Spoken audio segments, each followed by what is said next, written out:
نصري. الكثير من الشباب يديروا هذا الشيء ويعزموا على هذا الشيء ويحاولوا أنهم يستغلوا رمضان مثلا يقلع عن التدخين. وش نقدروا نديروا مثلا كتمارين تطبيقية دينية يعني تساعد على هذا الشيء حتى يستمر جميل. الإنسان؟ شوف، كان السواك. أنا أذكر كنت ندرس بيولوجيا في العناس القبة، مدرسة عليا أساتذة، في سنة رابعة أذكر درت بحث حول شجرة الأراك اللي هي مصدر السواك. والسواك يؤخذ من عدة أشجار حتى من الزيتون وغيره، لكن الأراك هو الشائع الذي كان منتشرا في صحراء الجزيرة. فتلقى فيه أكثر من 20 في بحث ألماني، أكثر من 20 عنصر كيميائي يعني يساعد على شد اللثة، على الريح الطيبة، على الأسنان.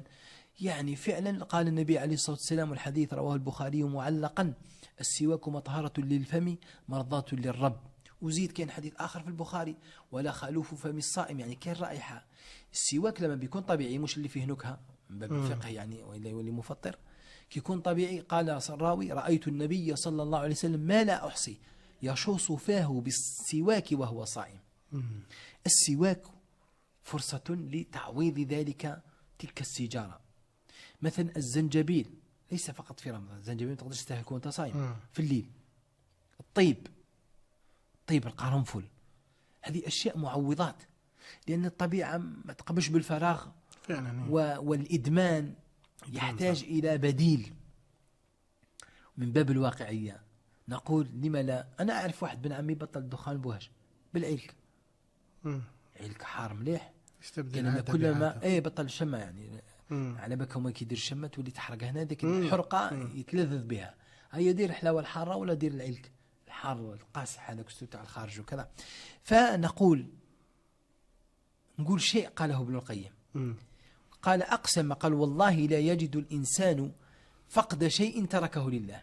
فرق بين بطل دخان حفاظا على جيبي وعلى دراهمي، وهذا مشروع لأن المال من مقاصد الشريعة وعصب الاقتصاد، والتبذير حرام في المباح، فكيف في الممنوع.